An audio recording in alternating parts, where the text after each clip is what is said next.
Set all your controls up now. Yeah, that's it.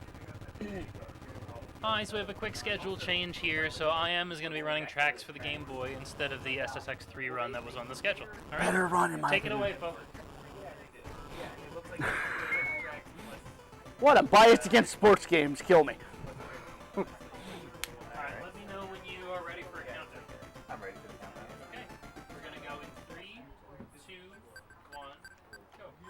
This is Trax for the Game Boy. This is a very interesting game. This was also made by the same group that did Kirby on Nintendo. It's HAL. Didn't they also play a part in making Smash and everything else? But yeah, this game is pretty straightforward. You use one button to shoot, the directional pad to move, and the other button rotates the tank's gun and body. Now, you basically want to stay on one set path and go through this as quick as possible, trying to time out each enemy that's coming for you. But you're also looking to pick up certain power-ups in between.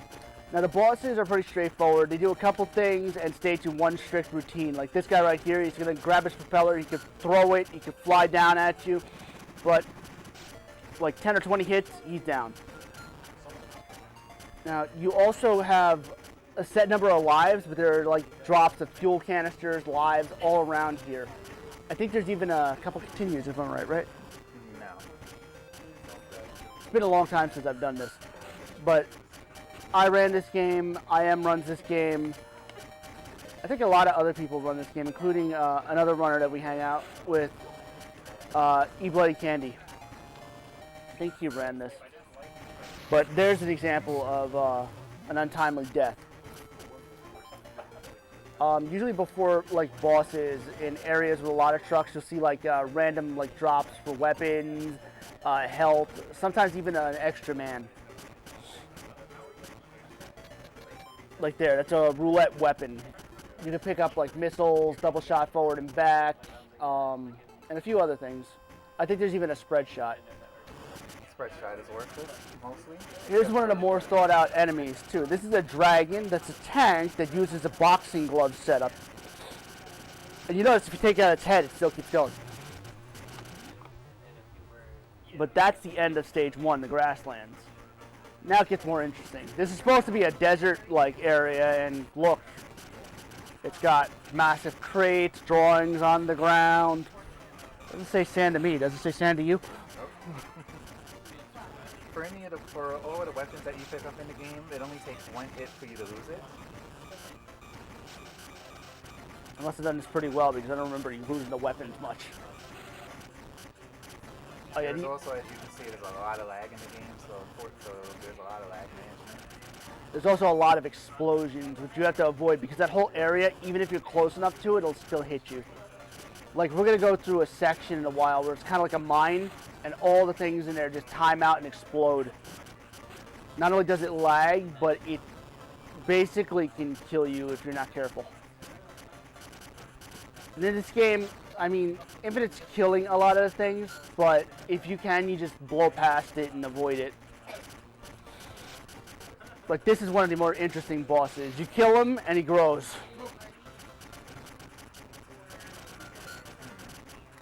And he can also run you over.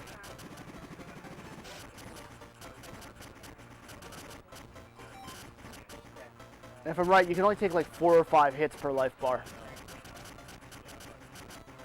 Still more than Kid Nicky.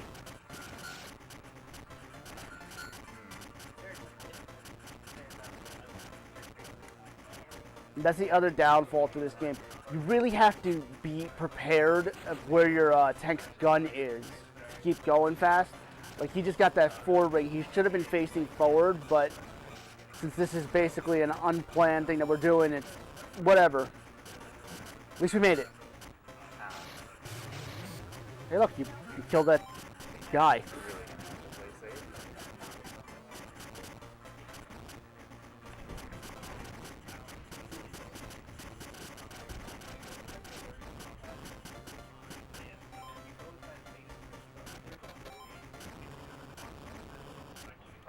And here we go. This is the next boss. I just call him Clumsy because walk, walk, fall.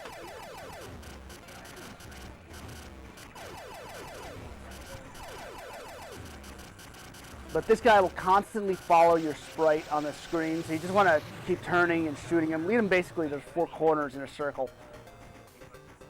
Here's the area I was talking about. We're going to go through this first section, and then we're going to be stuck in a cave. And the cave has nothing but, like, guys walking past and explosions.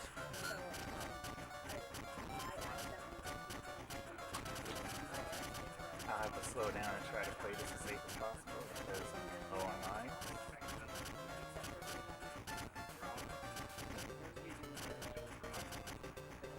Yeah, this is one of the trickiest sections in this game. Most of the other things that are available are, see, these are what I was talking about. The bomb explosions are little bombs on little carts. Look, right there. 3, 2, explode. But yeah, after you get past like this stage, it's pretty straightforward. The only thing you have to worry about is backing up out of the way of like the boss's attacks. Otherwise, you keep driving through it. It's basically an open city stage. Here we go. If you think that this boss can't be hurt when he's closed, you'd be wrong. You can shoot this guy anytime and it damages him. See? Simplistic, easy. Now let's try and take the shortcut up that wooden plank. Come on, did you want to go the fast way? Nope. Because if I took the fast way, I won't be able to get any of the items. So I can help clear out some of the enemies. Yeah, that worked.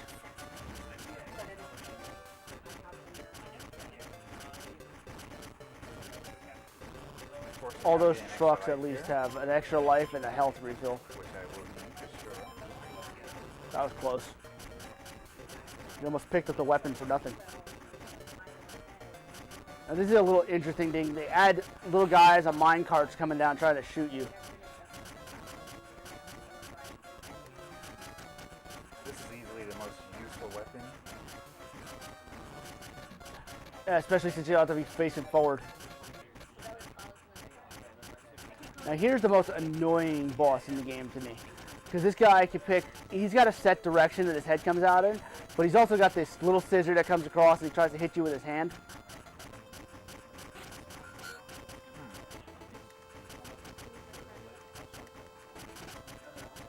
But he's dead. Now he's a sad, crying, burnt clown. Now this is the final stage. We got like a little sub-boss that is like a wall to fight, and then the real boss, which has like, what, 2 or 3 phases? Right. Including the hammer that King DDD used. Okay, now I'm good on lives for the rest of the thing. The reason why he wants to stack up on lives is 1, for safety, but this boss can sometimes be unpredictable. But he's pretty simplistic. I'd say the wall is more of the difficult area than anything else. Because the wall that you can come to, and you'll see, it shoots like electricity across these lines on the floor that could damage you. And you really want to get up close so you could smash the button and kill him really fast. That one should be energy. And you just gotta run away from the blimp. You know, the good yard blimp. This is probably the one area of the game I don't really need to... Yeah, I don't really need to get rid of stuff because... They do it for you? Yeah. Also, they're pretty forgiving here because they keep giving you health upgrades throughout this thing. Especially right here, you're gonna get like a whole weapon entourage thing coming up.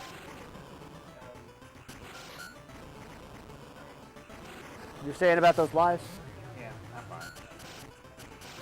Yeah, this is what I was talking about. He gets an extra life, some ammo, his favorite weapon, and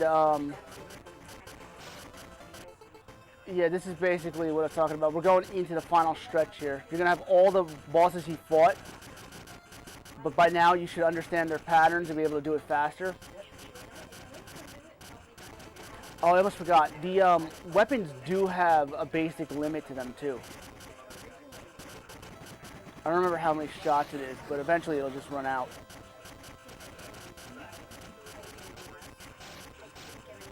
Funny part is the only reason I know that is I sat there smashing it until I saw it run out. Yeah, the biggest worry is going to probably be the jumping robot here. Otherwise, it's pretty predictable. Like this guy, he'll be able to easily kill right now.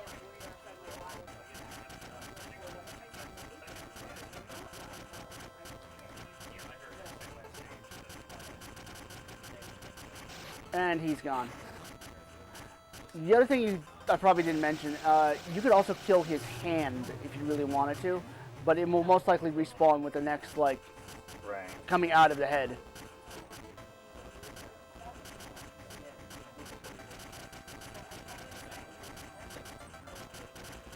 I love this plane because he thinks that propeller is like a bow staff or something, and he's swirling it.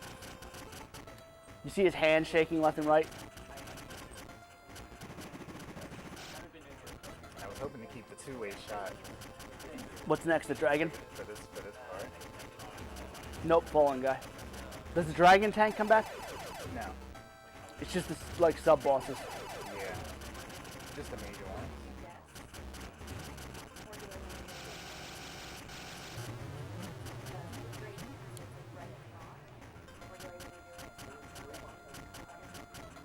Okay, now this is going to be the real boss of this stage coming up, the first one. This is the wall I was talking about. That guy behind the wall is literally the real boss. He has better attachments later, but what he's trying to do is smash this fast so that he can get through without being electrocuted by those two orbs that come down the wires. But right behind that wall is the boss. You basically take out his other arm from here, and he keeps switching between them. Like here, he put two arms that have tanks attached to them. Same tank that you are. Yeah.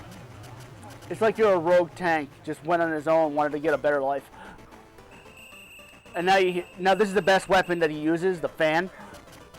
Absolutely no usage at all.